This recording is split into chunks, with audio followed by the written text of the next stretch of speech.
सितंबर का महीना था। काली अंधेरी रात थी।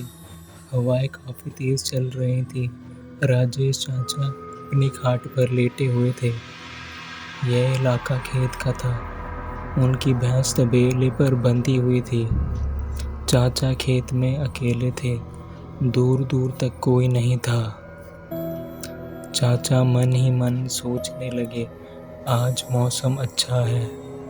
आज की रात मैं यहीं सो जाऊंगा। चाचा अपने घर पर फ़ोन करते हैं और आज रात यहीं रुकने की बात बता देते हैं। घर वाले भी मान जाते हैं। चाचा कुछ देर अपने खेत पर टहलते हैं और आसपास का मुआयना करते हैं। रात के 11 बज गए थे। चाचा को हल्की हल्की नींद आने लगती है। वो खाट पर लेट जाते हैं। नींद लगे हुए अभी थोड़ी ही देर हुई थी कि उनके तबेले से भैंसों की आवाज़ आने लगती है। उनकी नींद इस आवाज़ से टूट जाती है। वो तबेले में जाते हैं और सब देखते हैं। वहाँ सब कुछ ठीक था। भैंस का चारा, सारा ज़रूरत का सामान पड़ा हुआ था। चाचा को लगता है कि शायद भैंसों को ठंड लग रही है। वह भैंस के पास आग जला देते हैं और एक बार फिर से चारों तरफ नज़र लगाकर देखते हैं। तसल्ली होने पर चाचा तबेले से निकलते हैं और निकलते ही उनकी नज़र उनकी खाट पर पड़ती है। वह खाट खाली नहीं थी। उस खाट पर एक औरत बैठी हुई थी। चाचा यह देखकर चौंक जाते हैं। उन्हें अच्छे से पता है कि उनके खेत के आसपास कोई घर नहीं है, तो इस समय यह औरत यहाँ क्या कर रही है। चाचा बहादुर थे, पर यह सब देखकर वह भी अंदर ही अंदर डर गए थे। चाचा थोड़ी देर के लिए तबेले के पीछे छिप गए थे। वह उस औरत के वहाँ से जाने का इंतज़ार कर रहे थे।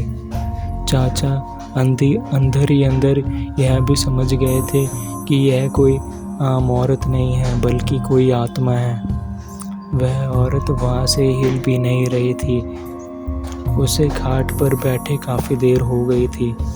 चाचा सोचते हैं यह समय डरने का नहीं, डटकर सामना करने का है। चाचा कुछ कदम आगे बढ़ाते हैं और उस औरत से पूछते हैं, तुम कौन हो और यहाँ क्या कर रही हो। औरत कुछ जवाब नहीं देती है। चाचा इस बार और तेज़ी से चिल्लाते हुए पूछते हैं, तुम कौन हो और यहाँ क्या कर रही हो। औरत गुस्से से उठती है और बोलती है, यह मेरा इलाका है। तू मुझे मेरे ही इलाके में आकर चुनौती दे रहा है। अब तू मरेगा। वह औरत उड़ते हुए उनके पास आ जाती है। उसे उड़ता देख चाचा खड़े खड़े बेहोश हो जाते हैं।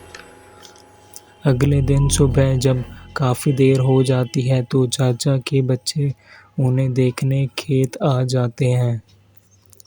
अपने पिता को बेहोश देख बेटा घबरा जाता है और उन्हें घर ले आता है। घर लाकर उन्हें होश में लाया जाता है। चाचा कल बीती सारी बात बता देते हैं। चाचा की बूढ़ी माँ को सब कुछ समझ आ जाता है। वह बताती है कि वो और कोई नहीं, तुम्हारी बहन और मेरी बेटी है, जो बचपन में आम के पेड़ पर चढ़ते हुए मुंह के बल गिर गई थी। उस समय वह बच्ची थी, तो उसका अंतिम संस्कार नहीं किया था। वह मुक्ति चाहती है। वह किसी को कोई नुकसान नहीं पहुंचाएगी। चाचा जल्द से जल्द उसका अंतिम संस्कार करते हैं और आज उस खेत में सब कुछ ठीक है। तो दोस्तों, ये थी हमारी आज की स्टोरी। आशा है आपको पसंद आई होगी। थैंक्स।